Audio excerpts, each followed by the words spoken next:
મંગળવાર 5 મે 2026 ઉપલી મેળીનું મનન. આભાર માનવાનું બંધ કરવું. બાઇબલ વાંચન લુક 17:11-19 કલમ વાંચીશું.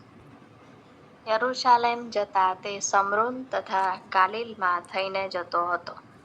એક ગામમાં તે બેઠો એટલે 10 રક્તપિત્યા તેને સામા મળ્યા. તેઓએ વેગળા ઊભા રહીને ઘાંટો પાડીને કહ્યું કે, હે સ્વામી, અમારા પર દયા કર. તેઓને જોઈને તેણે કહ્યું કે, જાઓ, તમે તમારા શરીરને યાજકોને દેખાડો.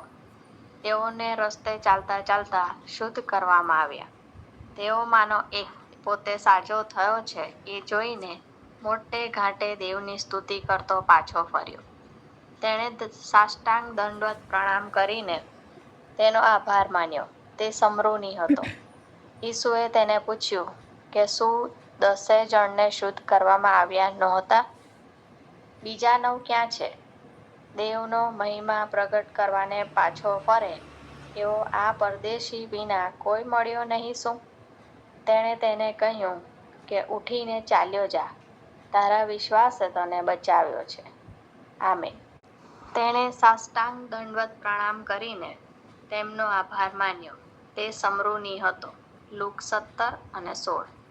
તાજેતરમાં મારા એક પ્રવાસ દરમિયાન મારા ધ્યાનમાં આવ્યું કે હું આભાર માનવાના બદલે ફરિયાદો કરી રહ્યો હતો. જેમ કે પલંગ સ્વચ્છ હોવા છતાં તે કઠણ છે. એર કન્ડિશન સારી રીતે કામ કરી રહ્યું હોવા છતાં તે અવાજ વધુ કરે છે. હોટલનો સવારનો નાસ્તો ઓછો હતો, પણ મારા માટે કોઈકે તે તૈયાર કર્યો હતો. મેં ઈશ્વરને મારા કૃતજ્ઞ વલણને માફ કરવા કહ્યું અને યાદ કર્યું કે ઈસુએ કેટલી બધી વાર આભાર માન્યો હતો. ઈસુએ 5000 લોકોને જમાડ્યા તે અગાઉ 5 રોટલી અને 2 માછલી માટે ઈશ્વરનો આભાર માન્યો. લાજરસને સજીવન કર્યો તે અગાઉ તેમની પ્રાર્થનાઓ સાંભળવા માટે ઈસુએ ઈશ્વરનો આભાર માન્યો. જે રાત્રે તેમને દગો આપીને પરત સ્વાધીન કરવામાં આવ્યા તે રાત્રે પણ ઈસુએ આભાર માન્યો. જ્યારે મેં ઈશ્વરની માફી માંગી ત્યારે તેમણે મને બતાવ્યું કે આભારીપણું દર્શાવવું એ વ્યવસ્થાનો ભાગ છે. તેવું મને ઈશ્વર નથી કહેતા, પણ આભાર માનવો એ ઈશ્વર ઈચ્છે કે હું એ કરું.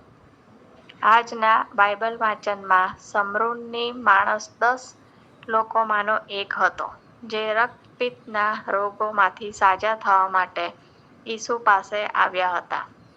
તે બધાએ મદદ માટે ઈશ્વર તરફ જોયું. તે બધાએ પ્રાર્થના કરી. તે બધાએ ઈસુએ આપેલી સૂચનાઓનું પાલન કર્યું. અને જ્યારે તેઓ સાજા થયા ત્યારે બધા ખુશ થયા, પરંતુ ફક્ત શમરૂની જ થોભ્યો અને આભાર માનવા પાછો આવ્યો. આભારીપણું શીખવા માટે આભારીપણાની લાગણી ઉત્પન્ન થાય તે માટે કશું કરવાની જરૂર નથી. તેના બદલે આપણે ફક્ત ફરિયાદ કરવાનું બંધ કરીને ઈસુ પાસે પાછા ફરીને તેમનો આભાર માનવાની જરૂર છે. આજનો સુવિચાર. આભાર માનવાની બાબત એ ફક્ત પ્રણાલી નથી, પણ મને આભાર માનવાનું શીખવે છે. મધ્યસ્થી. મારી પાસે જે છે તેના માટે આભાર માનવો. પ્રાર્થના. હે પ્રભુ, જ્યારે અમે ફરિયાદ કરીએ ત્યારે ફરિયાદ કરવાના બદલે અમને આભાર માનવાનું યાદ કરાવો. પ્રભુ ઈસુના નામમાં. આમેન.